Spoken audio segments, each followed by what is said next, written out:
Hey there, everybody. Matt Carter here from CarterMatt.com. And Jessica Carter here, also from CarterMatt.com. And we are discussing together NCIS Season 16, Episode 19. We both just so happen to actually be able to watch an episode of television live on the same night for a change. Yeah, which is nice. Yeah, this is kind of revolutionary territory here within the CarterMatt offices, so it kind of was too good of an opportunity to pass up to actually come on here and talk a little bit about this episode together, because there's some big stuff, and I think we're going to have a couple disagreements on things, which are always fun. But I think before we get going, if you do like this video, be sure to give us a like and subscribe. And if you want to support us further, check out the link to the CarterMatt store in the description below. Which, by the way, thank you guys. 10,000 subscribers. This is the first video we have officially done since hitting that threshold, which is pretty darn exciting. I'm also Thank you, excited everyone, that we nailed that high five without actually directly looking at each other. That could have went very, very badly. Okay, so where are we going to start here? I think we're going to start with, which is the number one thing people want to hear us talk about, and that is the state of Ziva. Yeah, there was a lot that they gave us in this episode. I mean, we got to see the whole thing with the plant, which was a lot of fun, and that it sort of was changing hands with everybody trying to save this plant, which could not be saved. But it was still really, a very cool bring back us to the cabin, which is something that I've long been hoping was going to stay a part of this story, because I like the idea of Bishop using this cabin and sort of the passing of the torch from Ziva to Bishop, and her continuing on with some of what Ziva was doing, or at least some of her own stuff in that cabin.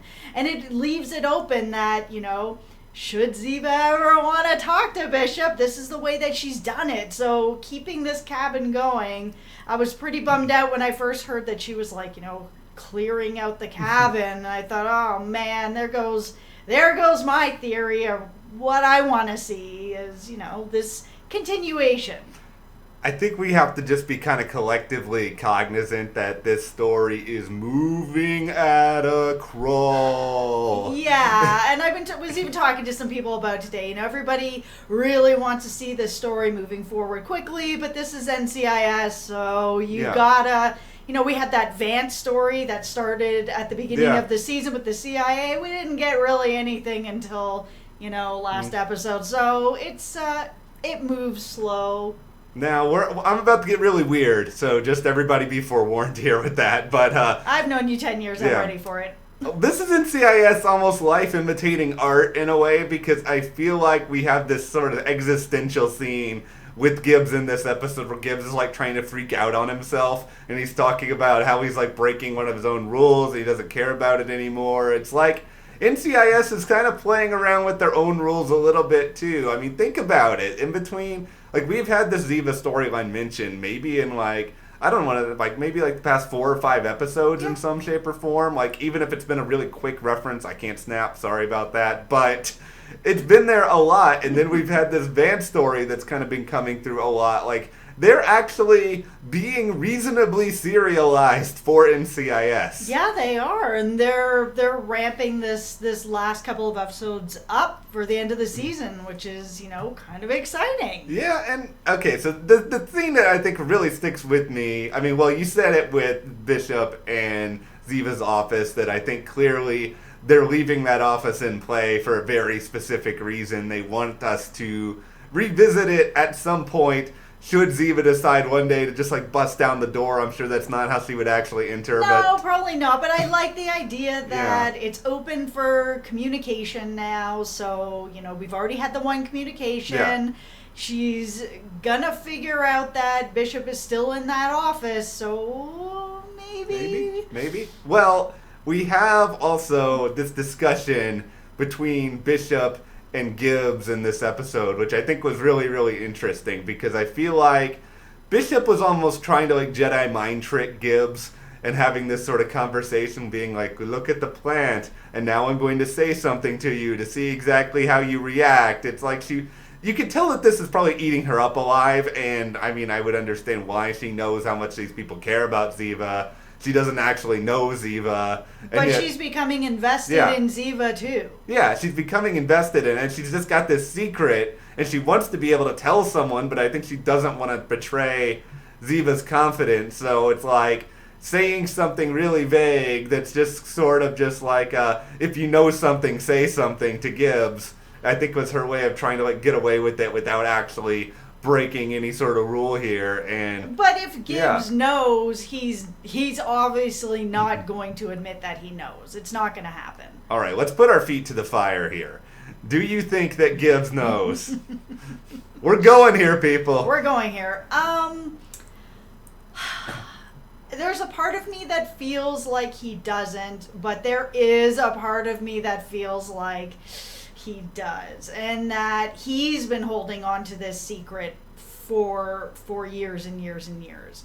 There's just, I don't know, there's just something in my gut that just tells me that Gibbs wouldn't have let it go way back when this all came up, that, you know, Ziva was dead, that, you know, that he just wouldn't have believed it. And he's a seasoned NCIS agent.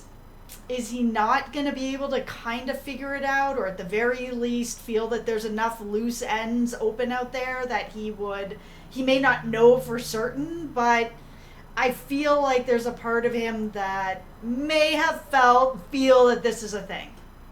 I'm going to try to put on my amateur showrunner hat here. Boop. All right. And see exactly what's going on. Because, all right, here, this is what I think. I think you're partially onto something here. In that I think that Gibbs probably has it somewhere. I don't know if it's like at the forefront of his mind, but maybe it's like tacked away somewhere in the back of his mind, in between how much I want to do woodworking and like I don't know what else Gibbs thinks about. But like I think it's in there that something was a little bit fishy with what happened to Ziva. Like I don't know how much time he's actively had to really research it. I mean, he seems like a kind of busy guy, but I think that it's there. And because he was so busy dealing with obviously everything else in this episode, I don't know if he's kind of gotten to a place where he's kind of actually processed what Bishop said to him. But Gibbs will, and I feel like if Bishop was trying to Jedi mind trick someone, Gibbs probably not the right person to do this with. I think she just tripped kind of over herself and gave him just enough of a hook that he's going to be like, all right, there's something else that's happening here. He's a smart guy. Yeah. Like I said, seasoned agent, been around a long time. Like, she's given enough now that I think he's going to start to dig. If he doesn't know for sure, I think that's enough to open the door a little more. Yeah. I think if she had said this to Torres, I think Torres probably lets it go. I think McGee may even let it go. But Gibbs, no, and especially after finding that cabin filled with her journals and all her stuff, I just feel like it's, I just think that this is going to be, you know, something he's going to chase after. Yeah, Gibbs he doesn't let things go. Gibbs is a guy, although he did let go of rule number 10, and that's a really interesting part of this story too, for him to even say, you know, it's never been done before. Yeah. It's shocking to McGee that it was done at all. I'm sure it's shocking to Gibbs that it was done at all. And I know that there's a lot of people out there that feel, you know, well, these are the rules, and this, you know, it's been going on for 16 seasons. But for me, I really like the idea of growth in characters. I don't want to see Gibbs just be exactly the same for 16 seasons. I'd like to see some change and some growth. You know, it's never too late to have some of that. And, you know, he made a very big change, burning that rule for a very good reason. And, you know, there's some growth coming. And I think that reason is Ziva. Dun, dun, dun. Okay, that's enough of that. All right. Well, before we wrap anything up here, do you think that we will see Sloane's daughter again? Because in this episode, we learned that Sloane has a biological daughter who just so happens to also be living in Washington, and it's not that much of a coincidence that is where she ended up.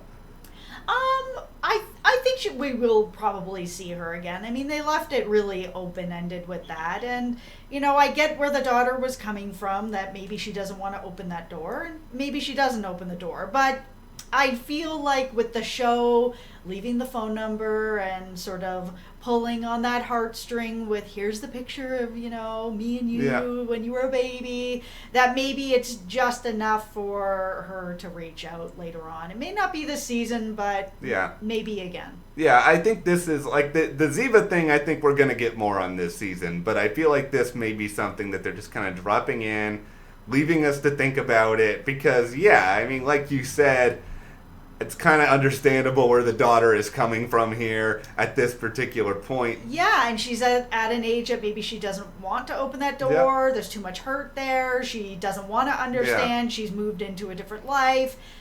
Sloane made that decision, and the daughter's made the best decision she can to move forward and not hurt every minute of the day over it. So maybe she doesn't want to, reach out or kindle that relationship in some sort of way. But I do think we'll see her again in some way. Yeah, I think eventually, one way or another, this is coming back. I think Sloane is just so close to this situation, she can't see everything the same way that her daughter sees it. But we'll kind of put a pin in this. Maybe we come back to it next season. There will be a next season. Feel confident about that. Yeah, I feel pretty confident. Yeah, we should feel confident at this point. The show's not going anywhere. Yeah, I know. It's not. We have a renewal watch video earlier today where we talk a lot about the CBS shows in danger, and this is not one of them, so have no fear on that. But let's turn this over to you guys.